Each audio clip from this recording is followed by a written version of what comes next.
Good morning, everybody. So you ready to have an orgasm? Coming later. I'm going to get you all warmed up first. So this talk is all about how you can take your sexual, creative, orgasmic energy and channel it out into the world. And so from a young age, my experiences showed me that while I was having sex, the way I described it was this portal opened up to this access to other dimensions in myself, spiritually, and I found that I became more of who I truly was. I'd have these cataclysmic, deep, intense experiences, even as a teenager, and I felt like this is a real secret. This is like a secret tool that I can use to access deeper, more grounded parts of myself. And so that I took with me, and then in my early 20s, I discovered Taoism and Tantra, and there was a whole school based around this. So, this is what I like to say. Your orgasm and your intimate relationship are your secret weapon.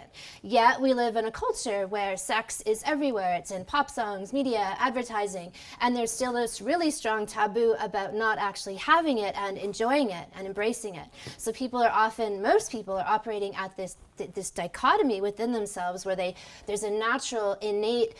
Everybody, I say, has a high libido, is multi-orgasmic, has all of this sexual potential. It's not just some few people have this, everybody does. It's a matter of owning it, clearing any blocks that are preventing you from really tapping into it. And so that's what all my work is about. Because I noticed as I was doing sex and relationship coaching over the years, especially early on in my career, somebody would come to me, and despite there being a million articles about 50 different blowjob techniques, like if a woman didn't want to give her partner a blowjob, it didn't matter. So that's when I realized I had to explain to people and really get them on board, persuade and seduce them about why they ought to be having more sex, not just how. The mechanics are really 10% of it. 90% of what I do is showing people how to clear any blockages that prevent them from tapping into this energy and really owning it in their lives. So I mentioned that Tantra and Taoism were a big part of my journey. So in my early 20s, I had this experience with a lover. I was making out in his VW van in Tofino, as a matter of fact. And I just read this article about Tantra, and it said, try an experiment and imagine that you're shooting energy out of your body into your lover's body. So you don't touch them, you don't say anything about it, you just visualize it happening. So we were making out, and I did this. I just kind of shot the energy into him, and then he moaned.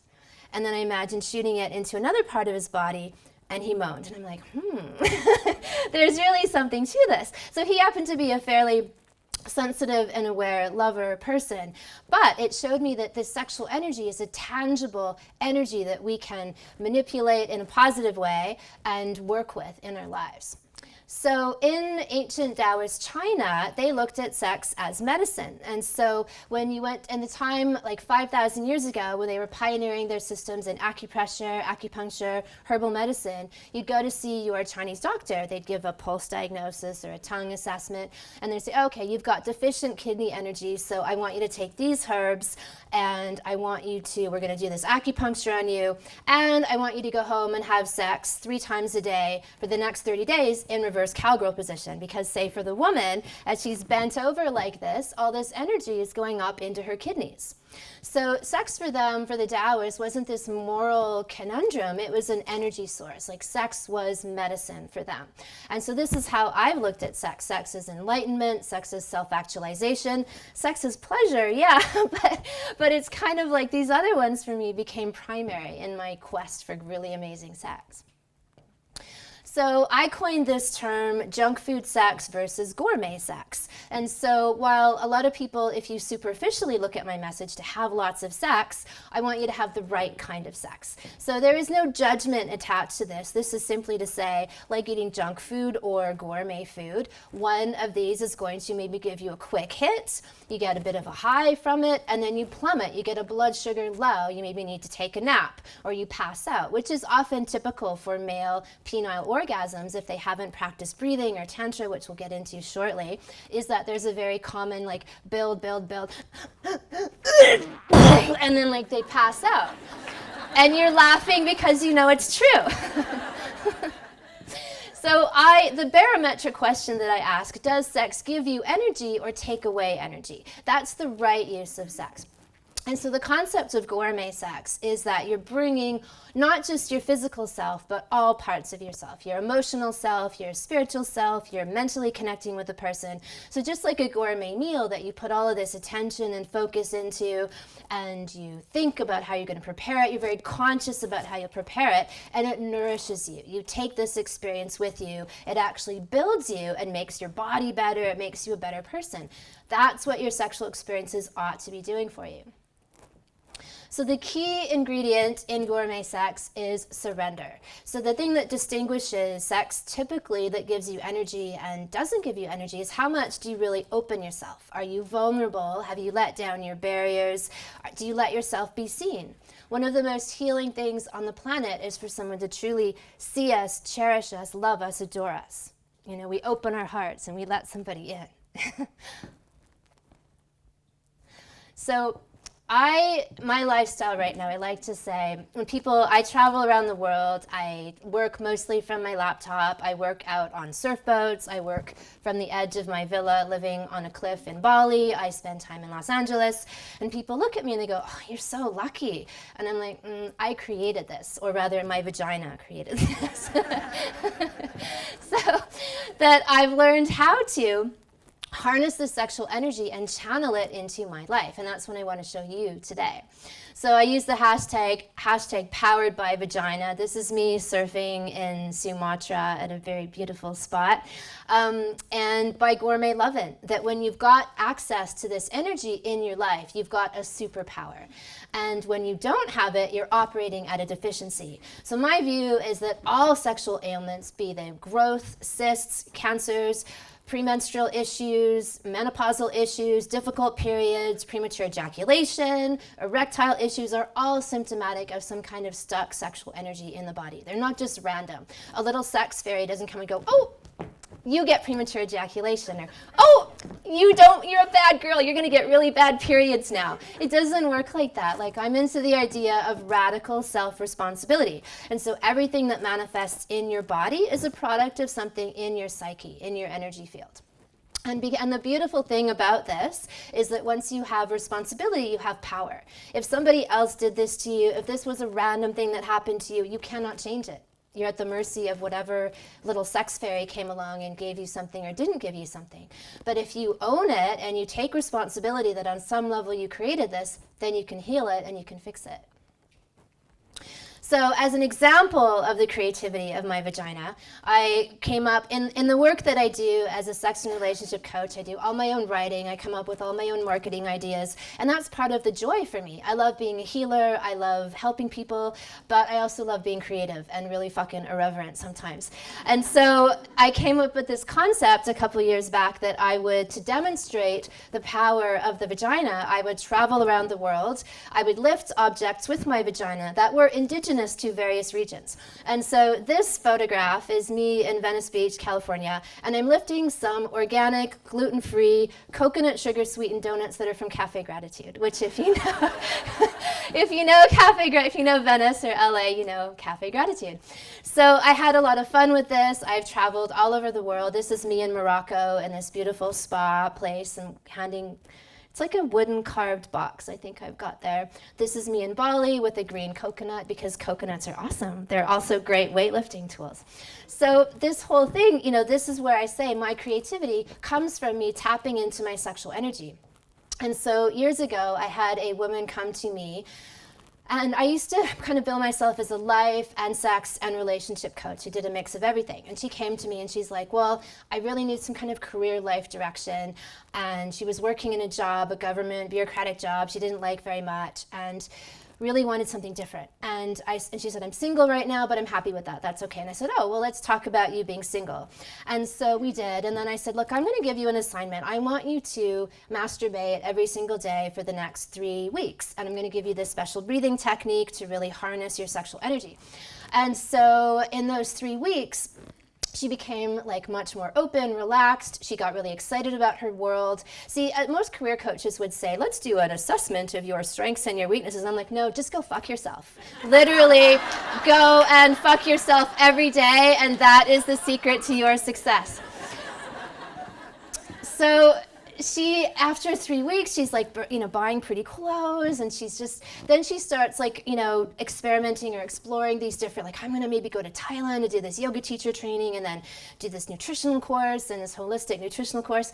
So all of these things came out of her reconnecting with her sexual energy. I didn't tell her to go, we didn't really even talk very much, maybe a few ideas like what would be inspiring for you to explore as a career. But really it was her reconnecting with this energy and tapping into it, and that's what powered her new life change. So she wasn't even trying. This is what I want to make really clear, is that once you really own and harness that energy, you're not trying to be sexy, or you're not trying to be more owning yourself, you just do. It's a natural outcome of tapping into this energy in yourself. It starts to carry you with this buoyancy and this momentum and feed and fuel your entire life. So second chakra. So sex, creativity, money, all are second chakra issues. So my view is that your sexual energy, this is your reproductive blueprint. All of your genetic material is housed in your sexual energy. So when you tap into this, you actually tap into the deeper expression of your true self. This now comes out of you. And this is where I see people often become more in alignment with their true gifts in the world. So even for me, like as I kind of meandered in my career path over the years, the closer I got to being, I'm not really a life coach these days, although it's part of what I do, is the whole holistic picture of a person, but I'm really focused on sex and intimacy and relationships. And so the closer that I got to my true voice and my true gifts, the more I inhabited my sexuality, I made more money, I became more successful in my career, and I see this over and over again. I was working with a couple, and it's really easy to measure in couples who are say self-employed, because their income fluctuates. And so they've been together for 30 years. They had a pretty good sex life. They communicate pretty well, but they'd always been in this feast or famine financial issue. Like they'd have to borrow money from friends just to stay afloat. They had 3 kids. And so the more that I worked with them, and I uncovered that they had these sexual blocks in their relationship, stuff that they'd never resolved. They just kind of swept it under the cover, what do you call it? Carpet? Hardwood floors for so many years, I forget. And then the moment we started to clear one block, boom, the next day they'd get a phone call with an offer for some kind of job situation. Every time we cleared a block, it was like clockwork. Something would come in and start to buoy them up. So I've seen it enough times now that I can say confidently that that your sexual flow is connected to your financial flow. If you are sexually stuck, you will be financially stuck. And you can orgasm those pounds away. That's my 40-something body, because I like to be on the cum diet, or the well-fucked diet, I call it. And the same thing happens. I just wrote a blog post about this week. And again, I was working with a woman. She's very conscious. She worked with a trainer and a nutritionist, and she had these extra 10 or 15 pounds that she just couldn't get rid of. And so we started working together. She's dating this new guy. And one day she comes into my studio and she whips up her shirt, and she's got this like gorgeous turquoise bra and kind of svelte belly. And she's like, look. And I'm like, what am I supposed to look at? Your breasts or your belly or your like shining, radiant face? And she's like, I'm so well fucked. And she hadn't even, and this is the thing, she hadn't even had sex with this guy yet. So she was just tapping into her sexual energy and practicing it, being with this person, and she was owning it, and these pounds literally evaporated. So this is the thing, we pack on these unresolved issues that linger somewhere in our systems, and you can fuck away so much of it. I swear, I have saved thousands of hours in therapy because I've fucked my problems away. And so can you. These like the deeper, I was talking more about this on Friday.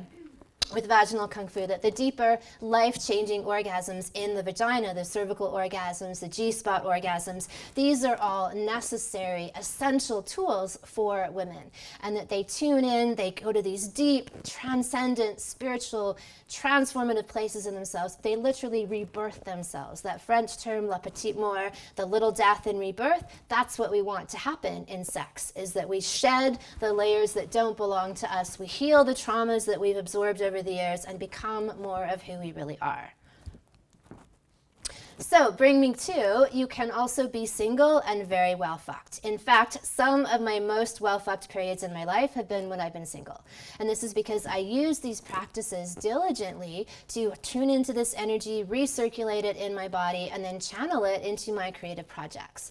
And so this is about being conscious of your energy and using it wisely.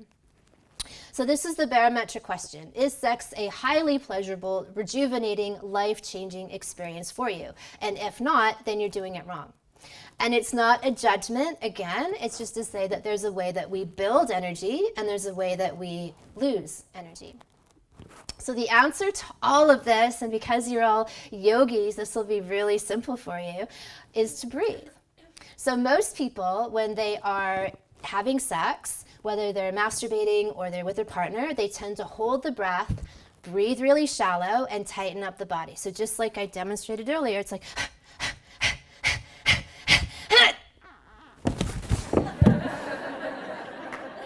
and they're gone. You don't see them for another few hours. So, when I've taught these things to men, especially because men tend to lose the most energy through their penile orgasms, is that then they want to run a marathon after they have sex. They have sex, and instead of passing out, they're actually like putting on their clothes to go to the gym because they have all this energy. And people will say to me, oh yeah, like I'll masturbate to put myself to sleep. I'm like, no, like, that's not what we want. We want you to masturbate and then go write something, or go do some work around the house or whatever, however you want to channel that energy. So basically a yoga, vinyasa, 4-count inhale, 4-count exhale. This is what we want. Generally, as much as you can throughout the whole sexual experience, doing foreplay, as you're building to orgasm, you want to start your breathing. So I want you to all stand up. I want you to find a person who's next to you. It can be your partner or somebody else.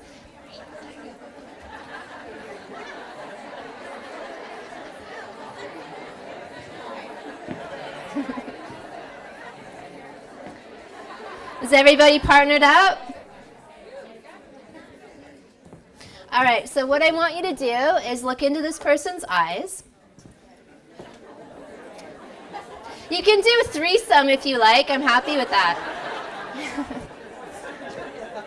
And you're going to do a 4-count inhale, and you're going to synchronize your breath together as you look into each other's eyes, and then a 4-count exhale. So inhale, 2, 3, 4, and then exhale, 2, 3, 4.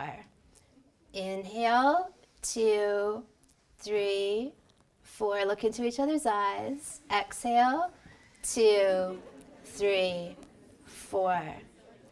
Inhale, 2, 3, 4. Exhale, 2, 3, 4. Inhale, 2, 3, 4. Exhale, 2, 3, 4. One more round. Inhale, 2, 3, 4.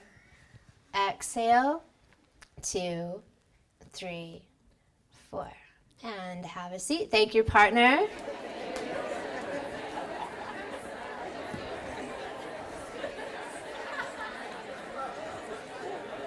How did that feel? So this is a massive tool. It seems so, basic. We just breathe, but people don't breathe. When you do yoga and you start to breathe, you realize, I don't really breathe that much. When you have sex and now you pay attention, you'll probably realize you don't really breathe that much. So what I want you to do is try to breathe deeply throughout and maintain eye contact with your partner as much as you possibly can. A lot of people don't. A lot of people bypass that entirely when they're having sex. So especially when you get to the edge of orgasm, so you're say at a 7 out of 10, you're close, but you're not in danger of going over the edge, you pause. You're going to look in each other's eyes, presuming that you're in a facing position. Or if you're by yourself, you can do this when you're self-pleasuring as well. And then you're going to do this 4-count inhale, 4-count exhale, 3 rounds of it. So your orgasm is probably going to subside a little bit, maybe down to a 6 or a 5. And then you're going to do it again. You're going to build up to that 7 or whatever your edge is. So you're close, but not in danger of toppling over the edge. That's what your edge is, where you're going to pause. You're going to do it again 3 times. You're going to build up to your edge, and then you're going to pause. And you breathe. That is going to harness your sexual energy and recirculate it throughout your body just by practicing that deep breathing. When most people have their orgasm, they just, wow, that was fun. They shoot all of that energy out of their body. And what you want to do instead is retain it and recirculate it in your body. And when you do that, then you have it available. So what you'll notice then, or you ought to notice, and this is how you know that you did it right, is that you'll have energy after you have sex. Especially for men, they will notice it most dramatically. Women don't tend to lose as much orgasmic energy when they have sex. They lose it in other ways, but men do. But women can gain energy that way as well. So just by doing that, just by practicing that breath, just by committing to having a more conscious connection with your partner, making it a priority in your life, like, hey, my relationship to my own sexuality and with my partner is a source of energy and power. And when you commit to doing that and then you start to use these practices, boom, that's it. Your energy, your whole sexual energy, your life begins to change. And like I said, it's not even like you're directing all this stuff to happen. It just starts to happen. You've got this energy now that's coming out of you and through you out into the world. So to know, to conclude, your orgasm self-actualizes you, or your sexual energy self-actualizes you. You begin to tune into it. You become more of who you really are. But like I said, the keys would be breath and then commitment to your practice with your partner and or yourself. And that's it.